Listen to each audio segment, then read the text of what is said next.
काय मग तुमच्याकडे आहे का नाही थंडी? आमच्याकडे एवढी थंडी पडली ना, आणि त्यातल्या त्यात आमच्या घराच्या समोर पॉली हाऊस आहे, तिथं सारखं वल्लं असतं ना, त्याच्यामुळं का काय एवढी थंडी वाजते ना आम्हाला. तर त्यात आम्ही हॉलमध्ये झोपतो, त्याच्यामुळं एकदम समोर पॉली हाऊस आणि आजूबाजूला गारवा, त्याच्यामुळं भरपूर थंडी वाजती. असं वाटतं की 10 वाजेपर्यंत झोपावं, पण आपल्याला जबाबदारी काय झोपून देणार आहे का? तर आज आहे ना, हे ऑफिसला गेले आणि डबा पण घेऊन गेले होते, जाताना डबा पण देणार होते गावाला. आणि आयुष कॉलेजला गेला होता, सार्थक पण शाळेत गेला होता. म्हटलं चला आता बाकी सगळी कामं काही होतच राहतील. आंघोळ केली आणि परत एकदा असं वाटलं की मस्त झोपावं. अंगावर रग घेतली, त्याच्या जोडीला अजून गोधडी जुळून घेतली आणि मस्त 1-1.5 तास झोपले.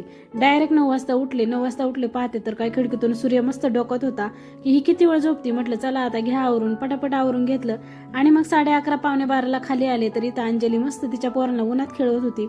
मग त्यांच्या मदतीने ऋतुजा आणि अंजली या दोघींच्या मदतीने मी इथं शेंगा फोडून घेतल्या. कारण आहे ना, ते सगळ्यात कंटाळवाणं काम वाटतं बरं का मला. शेंगा फोडायचं म्हणलं ना का कुणीतरी जोडीला असेल ना तर जरा मुड येतो, नाही तर मला तर झोपच येते बाबा हे शेंगा फोडताना. तर त्या दोघींनी मदत केली आणि जवळजवळ एवढी 1-1.5 किलो शेंगदाणे आम्ही तिघींनी इथं फोडले. आणि मग त्याच्यानंतर जरा वेळातच सार्थक घरी आला होता. आता स्वयंपाक होता भाजी चपाती, पण डब्याला जो भाजी चपाती नेले ना ते त्याला खायचं नसतं. घरी आलं त्याला वेगळं खायचं असतं.